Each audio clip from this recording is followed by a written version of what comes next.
കെ.എസ്.ആർ.ടി.സിയിൽ കൊട്ടിഘോഷിച്ചു തുടങ്ങിയ കാർഡ് സംവിധാനം തുടക്കത്തിലെ പാളുന്നു. 1000-1500 രൂപ കാർഡുകൾ കോർപ്പറേഷന് വൻ നഷ്ടമാണ് ഉണ്ടാക്കുന്നത്. പല ഡിപ്പോകളിലും ഈ കാർഡുകളുടെ വിതരണം ഇടയ്ക്ക് മുടങ്ങുന്നുമുണ്ട്. ജനുവരിയിലാണ് കെ.എസ്.ആർ.ടി.സി പ്രീപെയ്ഡ് യാത്രാ കാർഡുകൾ ഇറക്കിയത്. പരിധിയില്ലാത്ത യാത്ര വാഗ്ദാനം ചെയ്തിറക്കിയ കാർഡ് സംവിധാനം പ്രതീക്ഷിച്ചത്ര വിജയമല്ലെന്നു മാത്രമല്ല, കോർപ്പറേഷന് നഷ്ടവും വരുത്തിവെക്കുന്നു. 1000 രൂപയുടെ കാർഡുകളാണ് ഏറ്റവും അധികം നഷ്ടമുണ്ടാക്കുന്നത്. ജില്ലയ്ക്കകത്തുള്ള യാത്രകൾക്കാണ് ഈ കാർഡ് ഉപയോഗിക്കുക.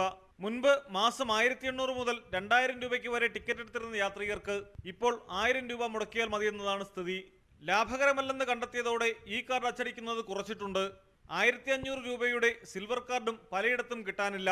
മാസത്തിൽ 25 ദിവസമെങ്കിലും യാത്ര ചെയ്യുന്നവരെ സംബന്ധിച്ച് ഈ കാർഡുകൾ ഏറെ ലാഭകരമാണെങ്കിൽ, കോർപ്പറേഷനെ സംബന്ധിച്ച് ലഭിച്ചുകൊണ്ടിരുന്ന വരുമാനം നഷ്ടമാവുകയാണ് ചെയ്യുന്നത്. 3000 രൂപയുടെ ഗോൾഡ് കാർഡിനും 5000 രൂപയുടെ പ്രീമിയം കാർഡിനും ആവശ്യക്കാർ തീരെ കുറവാണെന്നതും പദ്ധതിക്ക് തിരിച്ചടിയാണ്. തിരുവനന്തപുരം സെൻട്രൽ ഡിപ്പോയിൽ പോലും ദിവസം 1-2 പ്രീമിയം കാർഡുകളെ വിറ്റുപോകാറുള്ളൂ. തങ്ങൾക്ക് ലാഭകരമായ ചെറിയ തുകയുടെ കാർഡുകൾ യാത്രക്കാർ ഏറെ ആവേശത്തോടെയാണ് സ്വീകരിച്ചത്. അതുകൊണ്ട് തന്നെ പെട്ടെന്ന് കാർഡുകൾ പിൻവലിക്കുന്നത് പ്രതിഷേധമുയർത്തുമെന്നതിനാൽ ലഭ്യത പതിയെ കുറച്ചുകൊണ്ടുവരാനാണ് നീക്കം. മൊബൈൽ കാർഡ് പോലെ ഉപയോഗത്തിനനുസരിച്ച് തുക കുറയുന്ന സ്മാർട്ട് കാർഡുകൾ പുറത്തിറക്കാനും കോർപ്പറേഷൻ തീരുമാനിച്ചിട്ടുണ്ട്. ന്യൂസ് 18 തിരുവനന്തപുരം.